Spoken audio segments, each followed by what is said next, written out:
क्या आप जानते हैं कि 9 जनवरी को कौन सा दिन मनाया जाता है?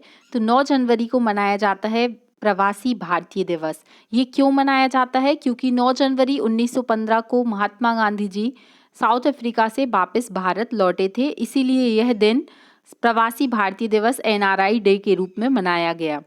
तो हम आज ये चर्चा क्यों करने वाले हैं, तो इसी को आज हम डिटेल में जानेंगे कि ये दिन क्यों महत्वपूर्ण है मध्य प्रदेश के लिए, यहाँ से क्या क्वेश्चन बन सकते हैं और मध्य प्रदेश के एग्जाम में यहाँ से क्वेश्चन जरूर पूछा जाएगा।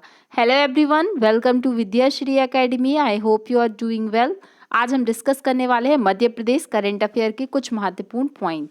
सबसे पहला जो क्वेश्चन है वो है कि इस वर्ष जो मध्य प्रदेश में चूंकि प्रवासी दिवस हुआ है, इसलिए एमपीपीएससी में तो ये क्वेश्चन डेफिनेटली आएगा। 17वां प्रवासी भारतीय दिवस, 17वें प्रवासी भारतीय जो दिवस का जो समारोह है उसका आयोजन कहाँ किया गया? तो उसका आयोजन किया गया मध्य प्रदेश में। इसलिए ये हमें पढ़ना पड़ेगा क्योंकि यहाँ से कुछ भी क्वेश्चन पूछा जा सकता है, तो हम इसे डिटेल में कवर करेंगे। सबसे पहली बात, क्वेश्चन ये बन सकता है कि इसका आयोजन कब से कब तक किया गया? तो 8 से लेकर 10 जनवरी 2023। कहाँ पर हुआ आयोजन? तो इंदौर में हुआ। और इस वर्ष की जो थीम थी वो थी प्रवासी अमृतकाल में भारत की प्रगति के लिए विश्वसनीय भागीदारी। तो ये थीम भी एक बार आप पढ़ लीजिएगा।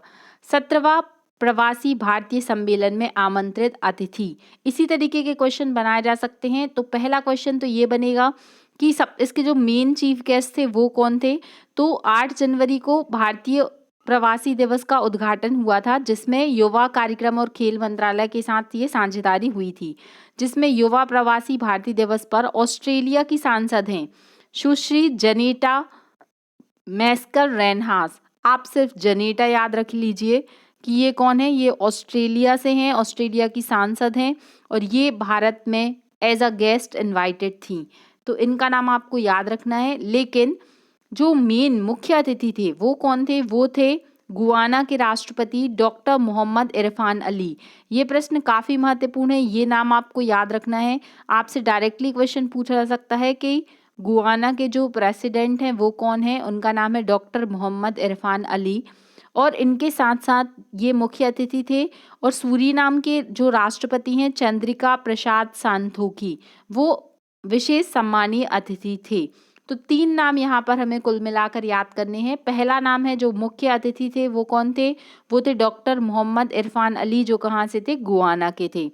दूसरा नाम है कि जो एज अ गेस्ट सम्मानीय अतिथि थी वो कौन थी? तो सुश्री जनेटा, जो कि ऑस्ट्रेलिया की सांसद थी।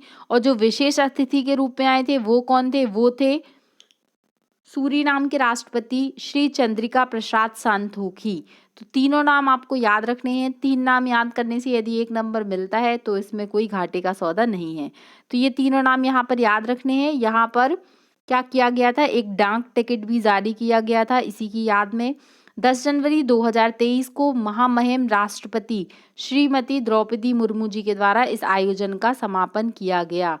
देखिए ये काफ़ी महत्वपूर्ण है क्योंकि यहाँ पर क्वेश्चन अगर वो थोड़ा कन्फ्यूज़न करेंगे तो ऐसा फ्रेम कर सकते हैं कि जो प्रवासी भारतीय दिवस का आयोजन मध्य प्रदेश में हुआ उसमें उद्घाटन समारोह में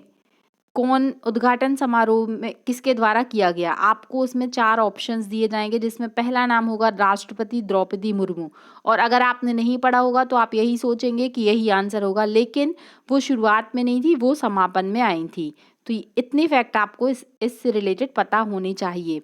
फिर विदेश मंत्रालय ने प्रतिवर्ष 2003 से हर वर्ष 9 जनवरी को प्रवासी भारतीय दिवस हम कब से मना रहे हैं? तो याद रखिएगा 2003 से मना रहे हैं। 2003 को प्रवासी भारतीय दिवस को मनाने की घोषणा की गई, लेकिन 2015 में अब ये प्रति 2 वर्ष में मनाया जा रहा है। तो ये वाला फैक्ट भी एक बार याद रखिएगा। फिर क्यों मनाया जाता है? तो ये तो हम डिस्कस कर चुके हैं कि साउथ अफ्रीका से गांधी जी 9 जनवरी 1915 को लौटे थे, तो उन्हीं की याद में मनाया जाता है। ये कॉन्सेप्ट किसने दिया कि आपको ये दिन मनाना चाहिए? तो इसके पीछे एक बहुत ही महत्वपूर्ण नाम है, जो है स्वर्गीय लक्ष्मीमल सिंघवी। आपने पंचायती राज में सिंघवी कमेटी पढ़ी होगी, ये वही लक्ष्मीमल सिंघवी जी हैं जिन्होंने कहा था कि एक प्रतिवेदन में उन्होंने कहा था कि भारत के लिए प्रवासी भारतीयों का योगदान बहुत अधिक महत्वपूर्ण है, क्योंकि वो अपनी इनकम का एक बहुत बड़ा पार्ट जो है वो भारत में भेजते हैं। तो इसलिए उनका योगदान को याद करने के लिए ये दिन मनाना चाहिए।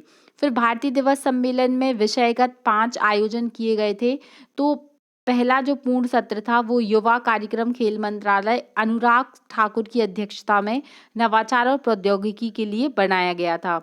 दूसरा जो सेशन था वो था हेल्थ केयर के लिए, मतलब हेल्थ केयर के लिए बढ़ावा देने के लिए था, जिसमें विजन रखा गया था कि प्रवासी भारतीयों की भूमिका विजन @ 2027, जिसकी अध्यक्षता, अगर आप हेल्थ मिनिस्ट्री की बात करते हैं तो कौन से मिनिस्टर आएंगे? डॉक्टर मनसुख मंडाविया। तीसरे सेशन में विदेशी राज्य की जो मंत्री हैं, विदेश राज्य मंत्री श्रीमती मीनाक्षी लेखी की अध्यक्षता में हुआ। ये सब इतना महत्वपूर्ण नहीं है, बस आपको ये याद होना चाहिए कि 5 सेशन इसके हुए थे। चौथा जो था वो स्किल डेवलपमेंट मिनिस्टर जो हैं धर्मेंद्र प्रधान जी की अध्यक्षता में हुआ था, और जो 5वां हुआ था वो वित्त मंत्री निर्मला सीतारमन जी की अध्यक्षता में हुआ था। तो इतने फैक्ट आपको यहाँ से याद रखने पड़ेंगे कि प्रवासी भारतीय दिवस से रिलेटेड क्या क्या क्वेश्चन मध्य प्रदेश के रिस्पेक्ट में पूछे जा सकते हैं। आई होप आपको इतना कॉन्सेप्ट क्लियर हो गया होगा। फिर बात करते हैं G20। देखिए 2023 करंट अफेयर में अगर हम बात करते हैं तो जो इवेंट भारत में हो रहे हैं, स्पेशली मध्य प्रदेश में हो रहे हैं, उसको आपको अलग से कवर करना पड़ेगा क्योंकि क्वेश्चन यहाँ से पूछे जाएंगे। तो G20 की अध्यक्षता इस वर्ष 2023 में हमारा प्यारा भारत देश कर रहा है। तो यहाँ पर आपसे पूछा जा सकता है कि 1 दिसंबर 2022 से 30 नवंबर 2023 तक की अवधि के लिए G20 की अध्यक्षता कौन कर रहा है? भारत कर रहा है। तो चूंकि इसकी कुछ बैठकों का आयोजन मध्य प्रदेश में भोपाल में भी किया गया था, इसलिए यहाँ से क्वेश्चन बन सकता है। भोपाल में 16 जनवरी 2022 को G20 समूह के थिंक टैंक की बैठक, ये 2023 ही होगा। तो G20 समूह के थिंक टैंक की बैठक कहाँ पर हुई थी? भोपाल में हुई थी, और भोपाल में कुशाभाऊ ठाकरे जो कन्वेक्शन सेंटर है, यहाँ पर G20 बैठक का आयोजन किया गया था। और कृषि समूह को लेकर जो G20 बैठक की आयोजन हुआ था वो कहाँ पर हुआ था? वो इंदौर में हुआ था। तो यहाँ पर याद रखना है आपको। और इसके अतिरिक्त अगर हम बात करते हैं भोपाल के और इंदौर के, तो 23 से लेकर 25 फरवरी 2023 को एक जो बैठक हुई थी वो खजुराहो के राजा छत्रसाल कन्वेक्शन सेंटर में भी हुई थी। तो आपको यहाँ पर 3 नाम याद रखने हैं, 3 शहर याद रखने हैं, इंदौर, भोपाल और खजुराहो। यहाँ पर G20 की बैठकों का आयोजन किया गया था। तो ये क्वेश्चन आपसे पूछा जा सकता है। आप मुझे कमेंट बॉक्स में लिखकर बताएंगे कि G20 मतलब ये वैश्विक स्तर पर 20 देशों का एक समूह है। G20 की स्थापना कब की गई थी, ये आप मुझे कमेंट बॉक्स में लिखकर बता सकते हैं। तो इसका जो G20 का पहला सम्मेलन था वो 1999 में जर्मनी की राजधानी बर्लिन में हुआ था। फिर 2018 में जब भयानक मंदी आई तो इसमें क्या है, कुछ कुछ बदलाव किए गए थे। तो ये सब आपको G20 से रिलेटेड फैक्ट याद कर लेने हैं। आपसे पूछा जा सकता है कि G20 समूह का अगर आपसे पूछा जाए कि इसका सचिवालय कहाँ पर है, तो कोई इसका एक हेडक्वार्टर नहीं है। इसकी अध्यक्षता ट्रॉयका द्वारा समर्थित है। ट्रॉयका मतलब इसमें 3 देशों की भागीदारी रहती है, जो पिछला, वर्तमान और आने वाला, मतलब 3 जो देश हैं वो डिसाइडेड रहते हैं कि लास्ट जो सेशन की अध्यक्षता है वो किसने की। अब इस वर्ष जैसे भारत कर रहा है तो नेक्स्ट ईयर कौन करेगा? तो भारत की अध्यक्षता के दौरान ट्रॉयका में इंडोनेशिया, भारत और ब्राज़ील देश शामिल हैं।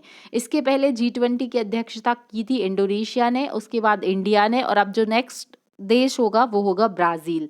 तो आई होप आपको ये G20 और प्रवासी भारतीय दिवस से रिलेटेड फैक्ट जो हैं वो याद हो चुके हैं। आप इसको 1 से 2 बार पढ़ेंगे तो ये आपको फिर डेफिनेटली सारे फैक्ट क्लियर हो जाएंगे। इस तरीके से हम पूरा मध्य प्रदेश करेंट अफेयर जो है वो रिवाइज करने की कोशिश करेंगे। कुछ फैक्ट और हैं, जैसे कि मध्य प्रदेश में कुछ स्थानों के नाम परिवर्तित किए गए हैं। जैसे अभी हमने डिस्कस किया कि एक मीटिंग जो कुशाभाऊ ठाकरे हॉल में की गई, तो ये नाम आपको थोड़ा नया लग सकता है क्योंकि ये मिंटो हॉल का नाम बदल के रखा गया है नाम। दूसरा, इसमें तो बहुत सारे नाम हैं लेकिन सारे नाम तो नहीं, लेकिन कुछ महत्वपूर्ण नाम याद करेंगे।